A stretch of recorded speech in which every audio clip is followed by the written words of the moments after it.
ചാളകാരി കൂരി അയല കണവ മത്തി. ചാളകാരി കൂരി അയല കണവ മത്തി. ഈശ്വരാ തെറ്റിക്കല്ലേ. എന്തൊക്കെയുണ്ട്? അങ്ങനെയൊക്കെ അങ്ങ് പോകുന്നു. മീൻ എന്തൊക്കെയാണ്? ചാള സാരി ഊരി അയല അരണെ കൊത്തി. നാളത്തെ ചടങ്ങിനെ കുറിച്ച് നിങ്ങൾക്ക് എന്തെങ്കിലും പറയാനുണ്ടെങ്കിൽ അത് വീട്ടിൽ ചെന്ന് അച്ഛനോട് സംസാരിച്ചാൽ മതി. ഇതേതാ? കുടുംബവിളക്ക്. ഇത് ഇന്നത്തെയാണോ? അല്ല, മിനിങ്ങാനത്തെ എപ്പിസോഡാ. മീനിന്റെ കാര്യമോ പറഞ്ഞത്?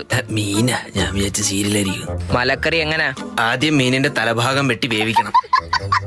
എന്തിന്? തലക്കറി വയ്ക്കാൻ. എടോ, മലക്കറി വില എങ്ങനാ? കിലോ 50. പാവലുണ്ടോ? ഞാൻ മന്നില്ല. താൻ വന്നുണ്ടോന്നല്ല, പാവലുണ്ടോന്ന്. പാവലുണ്ട്. തക്കാളി വെണ്ട. തക്കാളി വേണ്ടേ? നല്ല തക്കാളിയാണ് സാർ. എടോ, തക്കാളിയും വെണ്ടയും 1/2 കിലോ. അതായിരുന്നു. തേങ്ങ എങ്ങനാ? ഇങ്ങനെ ഉരുണ്ടിട്ട്. വിലയാ ചോദിച്ചത്. കിലോ 70.